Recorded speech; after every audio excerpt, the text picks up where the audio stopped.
Hey fight fans, this is Richard Schaefer and you're watching Sporting Icons. Now, I said in the early part of January that I wouldn't be at all surprised if this is the last year for the PBC, Al Haymon, Premier Boxing Champions and Co. Based on what was happening in 2022, you can kind of see the blueprint. You really can. And firstly, I hope that I'm wrong. I really, really hope. I hope that they can turn things around, start putting on good content where they don't have to be putting on things on pay-per-view all the time. Because when you really look at the landscape of currently what's happening with the PBC, it's looking very, very bleak. So I'm going to stand by. I feel that there's a very real chance that PBC, this is their last year in boxing. Unless, of course, Al Haymon has some trick up his sleeve, i.e. other networks, other forms of income. Okay?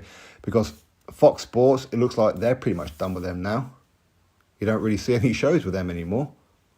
Paramount, who's now took over Showtime, well, they're looking to close some Showtime products. One of those looks like it could well be boxing. So therefore, boxing on Showtime, gone. That would leave Al Haymon, the PBC, with no broadcaster at all. Stephen Espinoza, he's looking more and more frail by the day. He seems to be just wasting away. Leonard Ellaby has just totally disappeared off the face of the earth. Ever since Tank Davis left him and the money team, their next product was Rolly Romero, who of course lost to Tank Davis.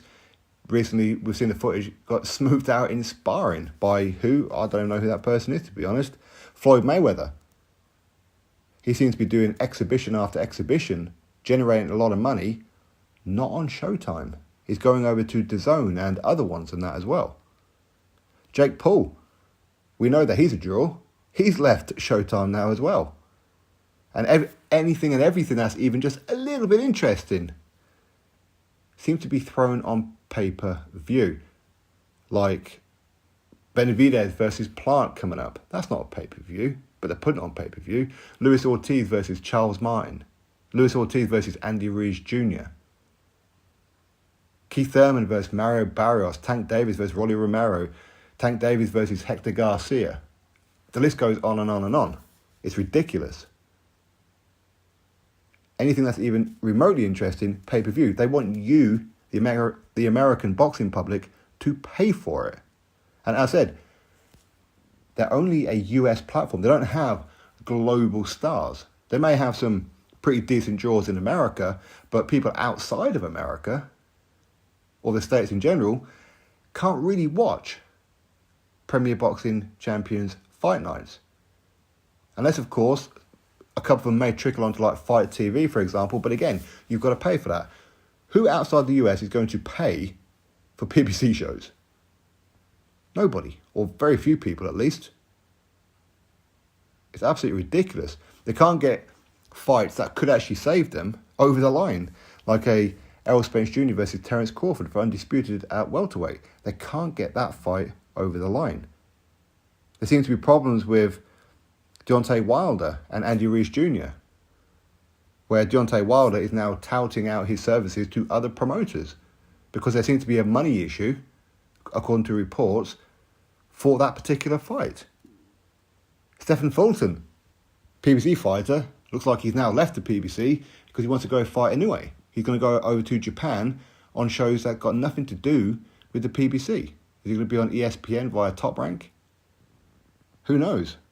Fighters are left on the shelf for months and months, sometimes a couple of years. Adrian Broner has left the PBC. He's always been a draw, right? He's left them. Again, over money issues. Now he's with BLK Prime. As I said before, it looks like Deontay Wilder's touting his services to other suitors. Maybe BLK Prime could be one of those. Maybe. You've got momentum with fighters because they're sat around. There seems to be a running theme as well. A lot of them seem to be getting injured, quote unquote. How many of those are actually legitimate? How many of those are being advised, and I use that term loosely, advised, to pull out of fights citing an injury? Because they can't afford to pay them, because tickets are not selling. You've got Jamel Charlo, undisputed super welterweight world champion, undisputed. He's got his mandatory challenger in Tim Tszyu. Tim Tszyu is now having to fight Tony Harrison because Charlo's injured. Where's the momentum with Charlo? He's undisputed champion. He should be promoted like nothing else on earth, kept active as possibly can. But they're not. The twin brother, Jamal Charlo, WBC, middleweight world champion. He hasn't had a fight in, 2 years?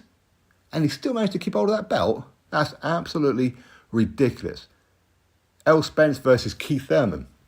That fight was already arranged, we know that. But then the WBC then coincidentally ordered that fight for Errol Spence's WBC welterweight world title. Well, they're not going to be fighting for that title at welterweight. They're going to be fighting at super welterweight. Again, there's problems afoot. There are real problems.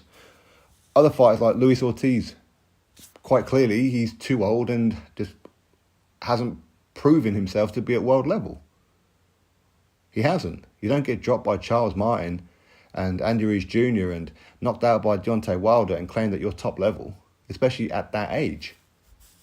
And many other fighters. Who do they have? Boots Ennis isn't exactly a Al Heyman fighter, is he? His promoter just happens to use Showtime. So who do they have? They don't really have anybody. Their only real saving grace could be Tank Davis versus Ryan Garcia. But again, they need a DAZN Golden Boy fighter in Ryan Garcia. And again, they weren't willing to work with DAZN. No. It's either you fight on our platform or you don't fight at all. They even tried to say that a rematch in the event of Garcia beating Tank, that the rematch has to be on a PBC show. These are the kind of dirty tactics that they're trying to use. It looks like they may now have bended the knee on that one and allowed, if Ryan Garcia defeats Tank Davis, then the rematch will happen on DAZN. But in that situation, I'm pretty sure the PBC and those who are advising Tank Davis will probably say, don't take the rematch. Don't be surprised if that rematch don't happen, if Garcia wins the first fight, of course. Don't be surprised. So, listen, if I was a PBC fighter, I would certainly be looking to, if you're owed money, which apparently a lot of fighters are, get that money. Because once that ship sinks, it's underwater. You're not going to get your money. Very unlikely you're going to get the money. So if I was you, get your money and get out now. Get on those life rafts. Get on those lifeboats. Honestly, it's an absolute disgrace over there. But as I said, hopefully Al Heyman has a plan and we'll sort it out. Hopefully, Drop your thoughts below, click thumbs up, subscribe. Catch you next video.